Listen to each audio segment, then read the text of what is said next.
following is a Comfortably Zoned Radio Network production. Thank you, Telly Olson. We are back. Bronx Roots with David Hubler and Michael Preminger. Boy, it's been a while, guys, since the three of us have been together. Yep. How are you? Fine. Start with you, Michael. How's your fine. grandson doing in it's not T-ball anymore, is it? No. It's gone from T-ball to where the coach pitches. Now it's a machine pitches. Uh-huh. It's actually, they call it, machine pitch. And it's so like it's a thing like a catapult from old England or something, where the coach puts the ball on this thin type machine, and then the machine just sends it on to home plate. Not sends it on. I'm just. So the kid is not. There aren't a bunch of walks and wild pitches. No, not yet. No, this is still. Everybody hits. If they can't hit the machine pitch, then they do get a chance. A coach will pitch to a kid who's not very good yet.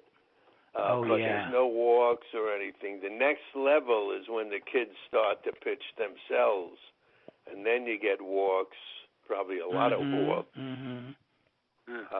The main thing is he enjoys it. Am I correct? I was going to say that's the big thing. He really likes it. Good. And it's wonderful. It's wonderful. Yeah. It's good. Before I forget. Michael, what you were saying before you forget? What? Before I forget, this Wednesday on HBO, I'm not sure if it's 8 o'clock or 9 o'clock, but it's one of those times, or 10 o'clock. There's going to be a documentary. Ready for this one? The Bronx, USA. Huh. Wow. All right. And we're not in it? No, we're not. Hard to believe. Not. Fuck them, bastards. Yeah, those bastards. They couldn't see a good thing when they had it. We were right here all the time. Yeah. Yes. And it opened in a theater here in the Valley. I guess they figured there's enough Bronx people to fill the theater for a while. But that was just like yesterday. No, Friday. But already it's going. So HBO, and what I read. Who's in it? Oh, I forget now. But it was done by George Shapiro, who is Jerry Seinfeld's manager. Oh, he could be a Bronx boy. Take people around, and they mentioned Clinton. Oh, in the review anyway, and Klein does a thing according to the review, like a Broadway thing with a rapper. They said that's the one thing that wasn't needed in the whole thing. Yeah. Kind of like said, let's move on to that. Of that. Yeah, I mean, I've seen a couple of things that he's been in. It's sort of like the mayor of the Bronx. They bring him back out. Now, I have nothing against Robert, but I mean, he should limit his appearances to something, like there was one thing where he played the harmonica and he danced and it was totally out of sync with the stand-up. So I guess he does that all the time. I know. But yeah. So this is probably going to be the same thing, but let's hope they show. They mentioned Melissa Manchester. Penny Marshall. No, they didn't mention Penny, or I guess this is people that are still here. That. Oh, okay. But I love the title, The Bronx, USA. Yes. And these guys are all in their 80s, the three guys who put it together. What is it? What are they? What? Synonymous with much older than us, huh? Really? Well, It's no, hard I'm to kidding. believe. Oh, yeah, I was going to say. Kidding. Yeah. Well, we're not Should be getting any interesting. younger, but our spirit remains young. So, Yes. and we're all three in reasonably good voice. David, what's with you? Everything okay? You got your team in the World Series? Well, it's my second team. It's my standby team. The Yankees. I was very disappointed when the Yankees blew. They blew it. They just gave up the wrong pitch to Altuve, and that was the end of their season. But in a sense, I like Altuve because he's small, and he shows that I could have had a career. Absolutely. I could have been a major leaguer. And you weren't small, David. You were a basketball player. You played a little basketball. Very little, and I played it little. We didn't have too many. We didn't have very many players. Yeah, we didn't have. Michael can attest to it. We didn't have very many tall players in basketball. Bruce Norton. No, he was the height. Yep, he was the tallest guy. Did you have Willie Worsley in your time? Oh yeah, but that was in the school. I'm talking about the guys in the neighborhood. We had some really good, and of course most of the high schools had. Well, they all had high school players that were taller than I was. I can't imagine. There might have been one later on who was shorter, but I know when my son came in from California, and they were doing a show here, and I got some tickets, and we brought a couple of friends of mine who he and his wife. I grew up with him. And my son looked at the two of us and he said, "Didn't anybody grow in your neighborhood?" and it was, it was really true. Well, the entire generation, the generation now to then, has gotten taller.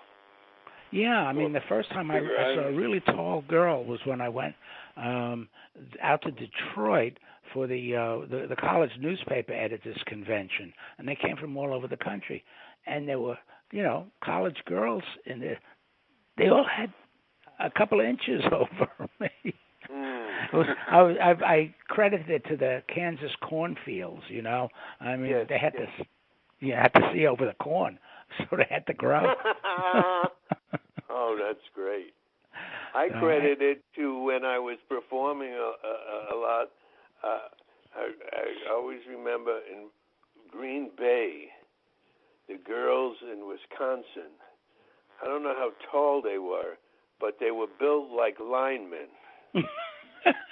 I just thought, oh my God, there's something in the cheese out here, because these girls were like, woo! They didn't need shoulder pads.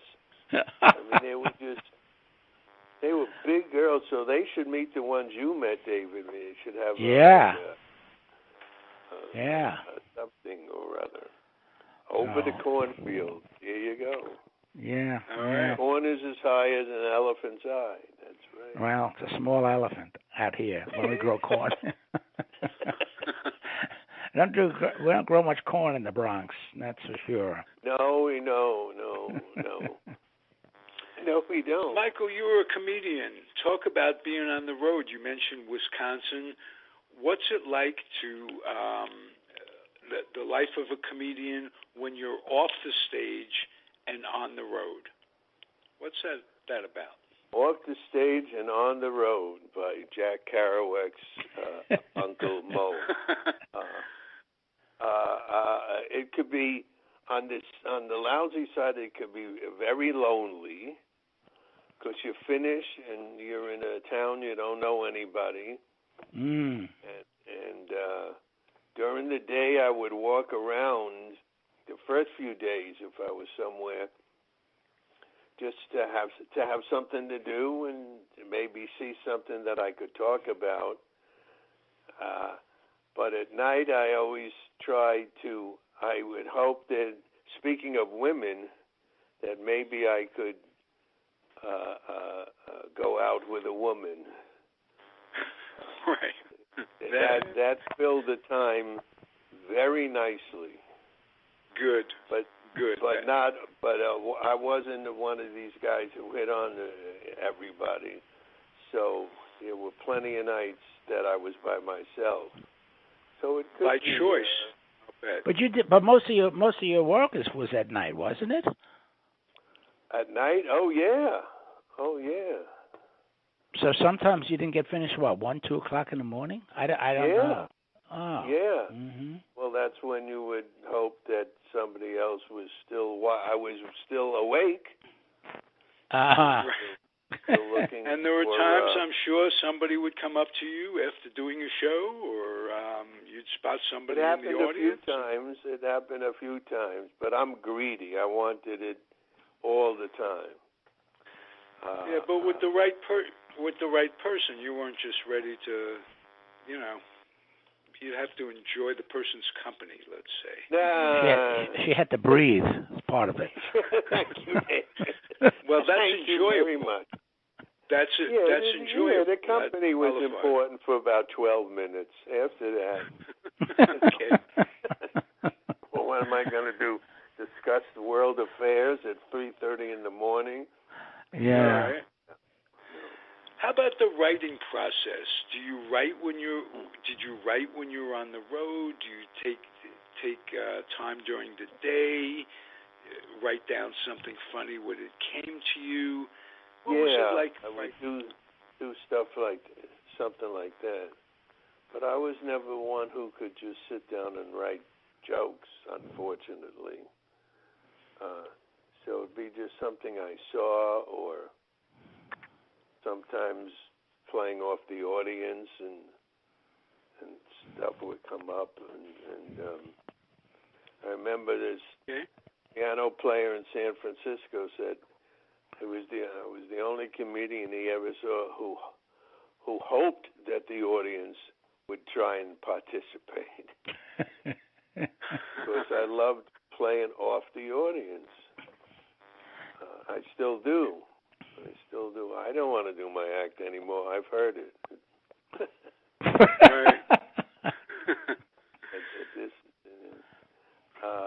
But yeah, you would. Yeah, you said you still do, and we talked about this before. You perform on occasion. I don't know if it's every week still. No, it's like 2 or 3 times a year. Oh, okay. You'd been doing it more regularly in the past. Oh, in the past, yeah, not anymore. Okay. I mean, at a senior citizens home, didn't you have a pretty regular thing going there? Oh, I volunteer at the Jewish home here, but I don't do stand-up. No, but you relate to the folks. Oh, yeah. I talk to the ones who are awake. Right. I'm not trying to be mean. Who are awake, and most of them who are awake they're out of it. They're just sitting there. Yeah, what a shame. Much like a comic audience sometimes. That's true. Well, I hope not. I must sort of refute that. It's not from personal experience, but it's from watching stand-ups on HBO and things like that. Yeah. And I swear some of these audiences have been juiced. I mean, they laugh at things that are just not funny. Yeah. I agree. Yeah. Well, sometimes they bring in a couple of different audiences on shows, and but the stand-up ones, I agree with David in that, and those audiences have to know that it's being taped. Yeah. So right there, it's like, let's really hear it for Hal, because we're taping this and we want, Oh, So yeah. I agree. I'm sure that's part, Or sometimes, you just watch it and you go, huh? Yeah, So, yeah. Who do you guys listen to today, comedy-wise, that you like? I'll start with you, David. I don't get a chance to see too much, but in films, I do like Eddie Murphy, and I'm more. Let's see who else. What's his name? Michael, help me out. You know, he's very versatile. He used to appear on television shows with like an arrow pointing through his head. He doesn't do that anymore. Oh, Steve Martin. Steve Martin. Yeah. Yes. Yeah. Mm-hmm. Yeah. Have either of you seen Brian Regan? No, I haven't. Never heard of him. What's his name? Brian Regan. Yes, yes. Somebody a few years ago mentioned that name, so I looked him up on the internet. Fun. Go to YouTube. Go to YouTube for him. He is very, very good. And one of the things that I respect about him, although when I did comedy, I never worked clean. This guy works clean. Yeah. 100% of the time. And although he has nothing to apologize for being funny, he really is clever and good. And that's who I recently discovered. I saw Ray Romano. My favorite is Joe Girardi. Joe Girardi? The new manager of the Phillies? Yeah, he's laughing. I mentioned him. Whatever amount of money that he signed for in today's day and age, believe me, he's smiling and laughing. Sure. Oh yeah. He became. I love when he was quoted. He said, "Phillies have a great organization, and their object is to win, and it's great to be with them." Well, now all you had to do is take the word Phillies and put in any team in the major league. He didn't say anything. He said, great team, and they were really good when they won. Well, yes, when they won, they were very good. It goes without saying. Yes. Yeah, what a brilliant, really endeared me to him if I was a Philly fan. What the hell? But all these guys, I will say managing is the most subjective job in terms of how you rated. Yeah, you say that, but you know, that's part of the reason why Dusty Baker was released from the Nationals. He managed by instinct. He managed by what he knew from experience, and he had a great deal of experience in the major leagues. And instead, they want managers today to, parse the numbers. I tell you, I'll give you an example of how stupid and I know Ralph knows we've talked about this very often on a Tuesday night show. But here's an example. I was watching the Nats and the World Series and Juan Soto. It was his birthday. Okay, and he made an error in the outfield. I think he made an error. And Joe Buck comes back and he says, he's one of only 7 ball players who have made an error in the World Series on their birthday. This is no joke. This is no joke. Oh, my God. Now, you say to yourself... Throw in more statistics than we need to know. Exactly. That's hysterical. Yes. Because you say that's a joke. You can say Joe Buck is one of the funniest guys. I mean, that's hysterical. I know. I mean, I was dumbfounded. Where the hell? That's the extent to which they're they're covering major league ball players these days. One of only 3 guys on his birthday to make an error. Wow. Yeah. In the World Series. In the World Series, excuse me. Yeah. Well, somebody said something very funny about Soto on his birthday. He struck out 4 times on his birthday. Yeah.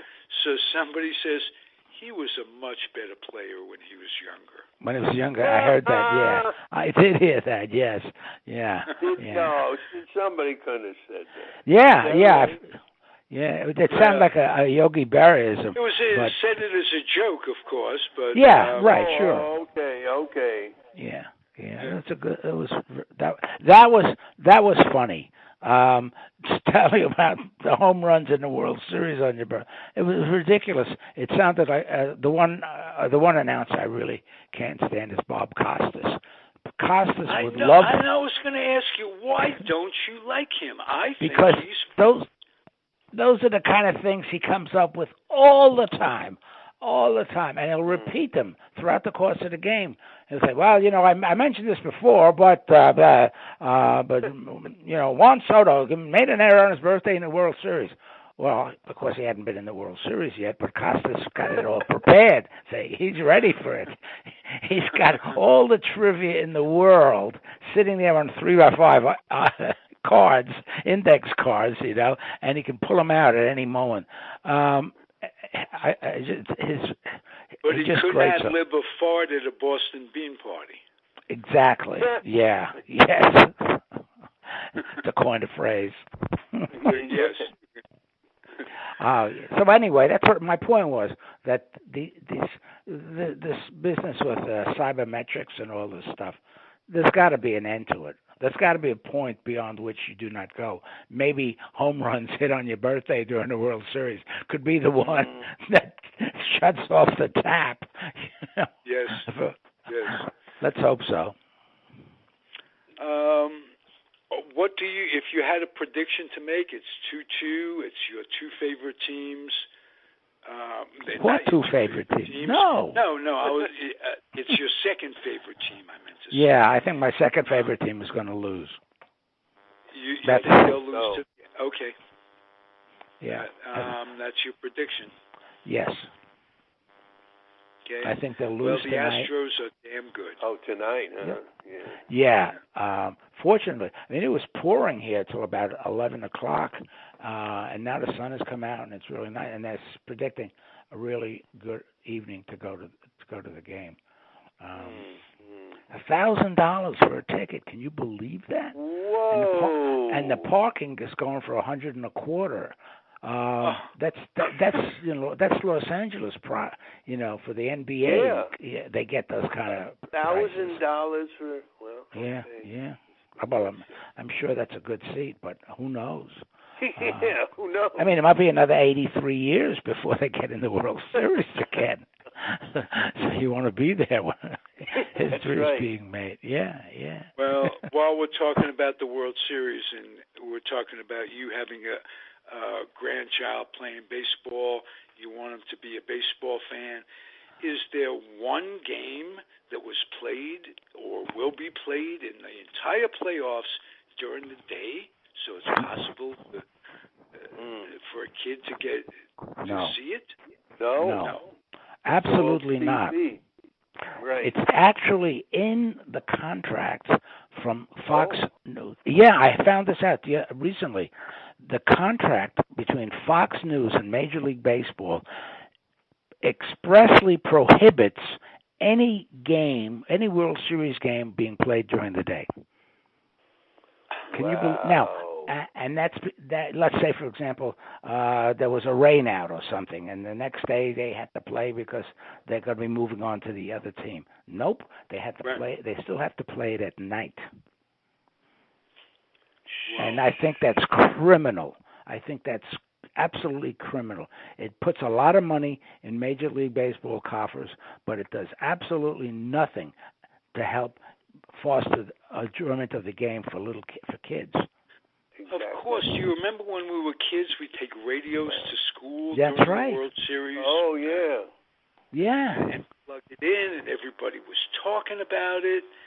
I don't see how a kid today can be induced to be a baseball fan later on. What's going to bring? Tickets are $1,000. How many families can afford to take their kids to a game. Well, they're not always 1,000. I mean, you can, no, you can of get course reasonable. not, but you can get reasonably priced. Yeah, but I didn't know that about the World Series. Yeah, I found that. Always during the day. It used to be. We would sit in class. The boys would be quiet because the teacher said, if you're quiet during today, and I was always quiet during math because I didn't know what the hell was going on, so I had nothing to contribute. But some of the kids, were following.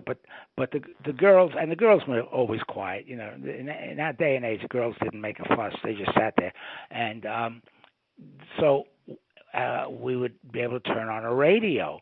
In the afternoon, the game would start about 1 o'clock in the afternoon, and we'd listen. And I remember very distinctly running home to catch the last couple of outs of Don Larson's, perfect game. Oh, Me wow. too. Me too. Yeah, David. yeah.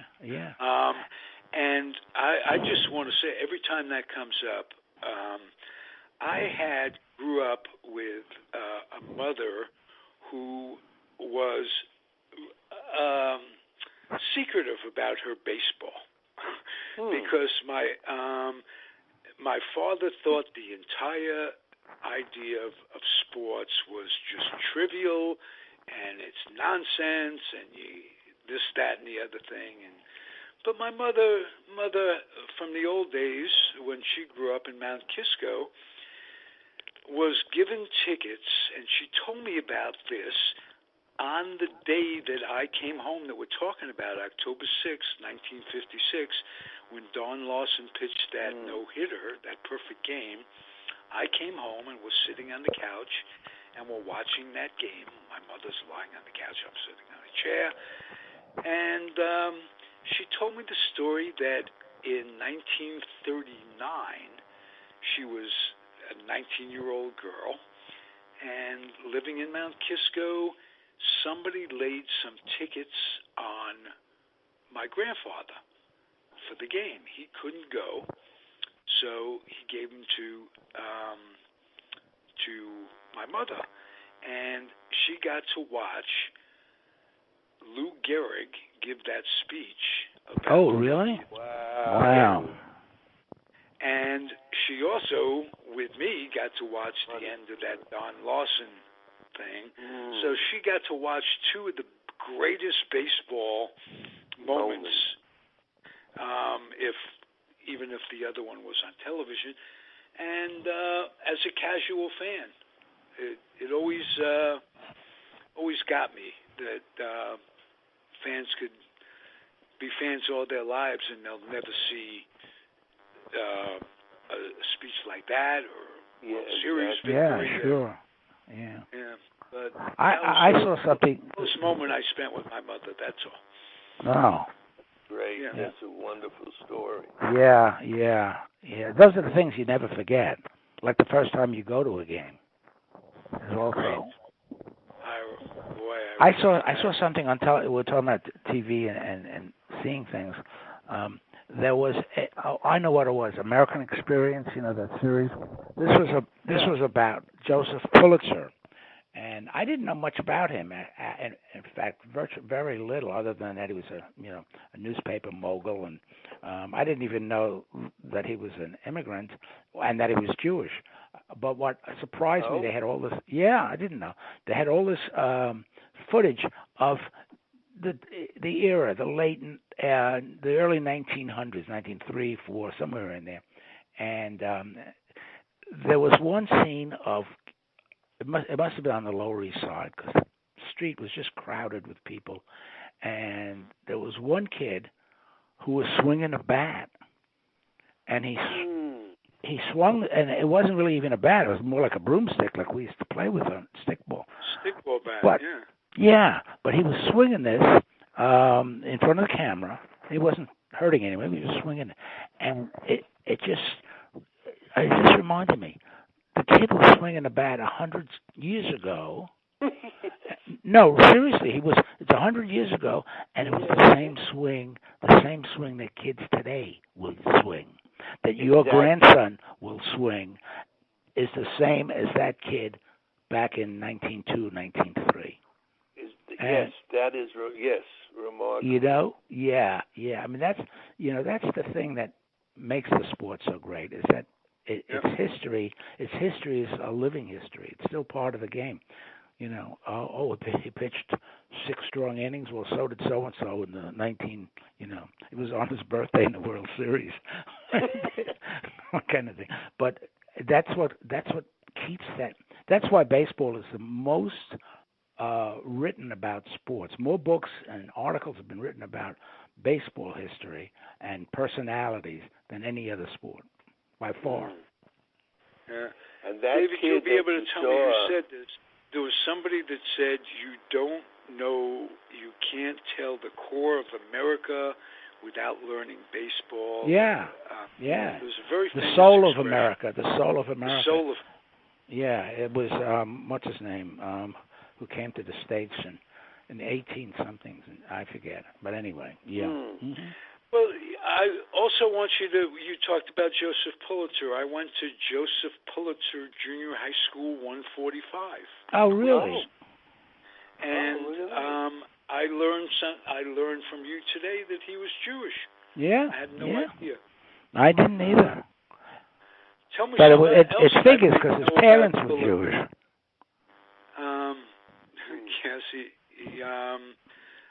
tell me something else I might be interested in about Pulitzer. Well, he was instrumental in he was instrumental. The Statue of Liberty had been delivered to the States, and they knew where it was going to go, but they didn't have a base for it. The French gave us the statue, but they didn't provide a base.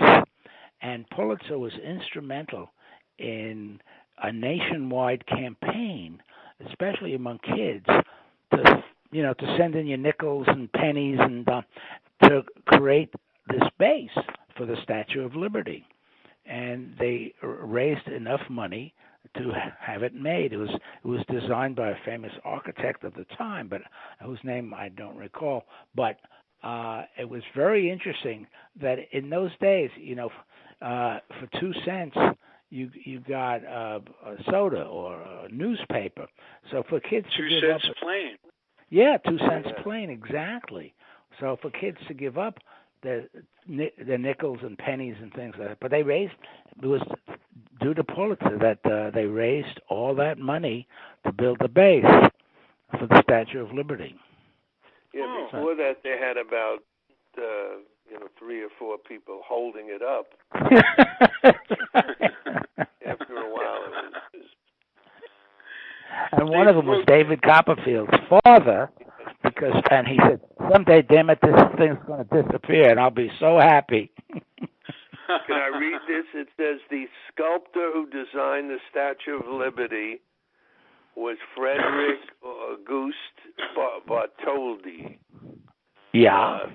He got the idea for the statue in 1865 at a dinner party hosted by so-and-so and so-and-so. It was built in France and presented for the Americans on their independence. Oh, so that's who designed it. Okay. Yeah. Okay. I mean, we didn't give them anything. Take school trips when you scheduled school trips where they put you on the bus and they take you to the museum. Oh, yeah. Where did you go, Michael? Do you remember? On the when trips? You were in 90, you were in 94, right? Yeah, I remember very much going to City Hall.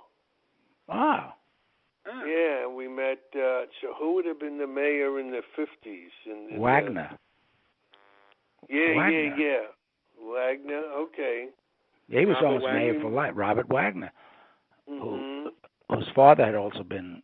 But anyway, go ahead. Yeah, we didn't go there. I don't remember other ones. There might have been the zoo.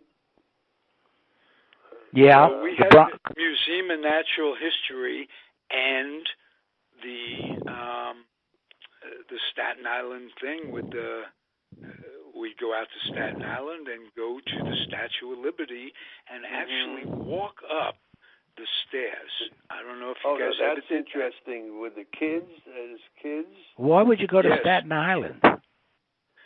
because you had to take a ferry. Right. You couldn't get to Staten Island, but you couldn't get directly to the statue without going to Staten Island, if I remember correctly. Huh. Or I could. Why I else thought it left would from Manhattan. Manhattan. Yeah. I mean, unless people in Staten Island, I could be blending two memories together, but I can't. For the life of me, why would the class go to Staten Island if not for the Statue of Liberty? Yeah, that's a good point. Nobody goes to Staten Island for anything. Well, unless you're in the mob. Yeah, unless you're in the mob or you like riding on the Staten Island Ferry, which is no longer a nickel, by the way. It's free. It isn't. How do you like that, boy? David, it's free. Not only is it. Yes. Is that right? Yeah, that's what I heard. It's free. Yep. Fun City. Fun City. Yes.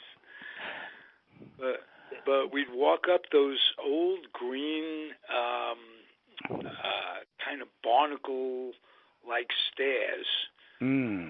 Get to the top. I don't think they let you do that anymore. But I know they don't at the Washington Monument, but I've been to the Statue of Liberty. It was not during the school trip. We went. The best school. First of all, we went. The first one was like in the first grade, and we went to the zoo. And a quick little story that sort of solidified our friendship. I've mentioned, and you've mentioned Johnny Klein a couple of times, Michael. And we were in the same first grade class, and we were supposed to take our lunches, and he forgot to take his lunch. So we split my lunch, and that sort of solidified a lifetime's friendship. We still speak to each other regularly. He's down in Florida, and I'm here. But I mean, I still remember that vividly. But the best trip we ever took was, I think it was in the 6th or 7th grade. We went to Tarrytown, New York, which is famous for Washington Irving and the what is that? The one with the headless horseman. But we went. Yeah, Ichabod Crane, and that whole. I forget what the name of the book was, but anyway, we went to there used to be a Chevrolet plant right there at the base of, right by the water, in fact, by the Hudson River, and they made Chevy Impalas, and this was 1956. Yeah, it must have been 55 or 55, I would say. And they were making Chevy Impalas, which turned out to be one of the. You ask any auto guy, and he'll say, "Yeah, that was one of the great cars ever built." Was the '55 Chevy Impala, and it was June day, early June, and the school was going to let out in a week or two, and it was unbearably hot. And then we went into this factory where they were making automobiles, and God, did we sweat. Oh, but it was a very interesting tour. It was the first time any of us, I guess, had seen an assembly line, close up. Oh, and yeah. So that was a really good trip. First of all, because it was out of the city. You go to the Bronx Zoo, you go to the museum, you're in the city still. But this was a trip out into the country, Tarrytown, was terra incognita. We didn't know anything about Tarrytown or what was there. But, it was great. Well, that there was a Tarrytown. Let alone anything about it. Mm-hmm. Yeah. Actually, you can take a nice tour of Washington Irving's home, which is adjacent to the Hudson River too. We went there years later, just as tourists. Yeah, there's also a lot of Civil War recognition in and around New York that they could take you to Grant's Tomb, if I'm not mistaken. Yep. There's so much American Revolution. That's true. History where in the neighborhood that David and I grew up. Yep. I mean, Gun Hill Road was supposed to be named from the It was a road with a gun on top of it. And wasn't Rochambeau? Yeah, all the streets in our neighborhood were named after Revolutionary War characters. DeKalb, Kossuth, Hungarian immigrant who helped with the revolution. I forget who else. There's some other. Stephen Decatur was a naval hero. Decatur. Yeah. Oh. And of course Jerome Avenue. Jerome was a young kid who carried one of these big things that they stick into the cannon, to push the cannon down. That, yes. And unfortunately, he forgot to pull the thing out one time, and it went right through his head. So that was the end of Jerome. They never knew his last name. I think his last name was Avenue. Yes. I think that's what they. Yeah, it could have been. Very good, Ralph. Thank you. Could have been.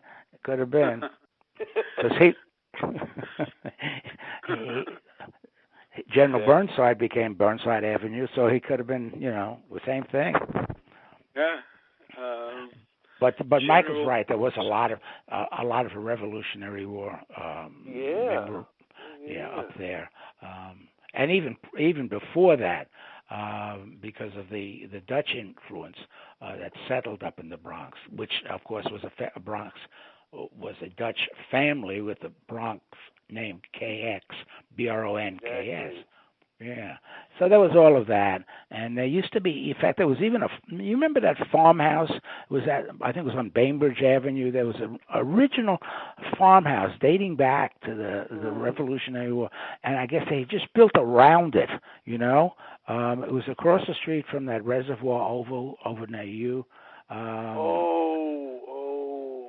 And they used to open it up for tours and things, and then they moved it, I believe, somewhere else. So vaguely familiar, but there was a lot of old war history stuff up there. Yeah, it was. I wonder if we'll see if they talk about that on this documentary.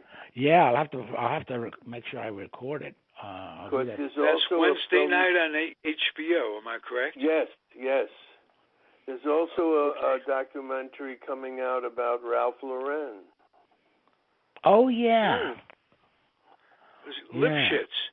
Ralph Lipschitz. Right. I just saw, I guess it was a promo for it. And, and I must say, it's happened to all of us, but he looked old. I guess they still use some of the old photographs of him in the advertising, but he's put on a few years.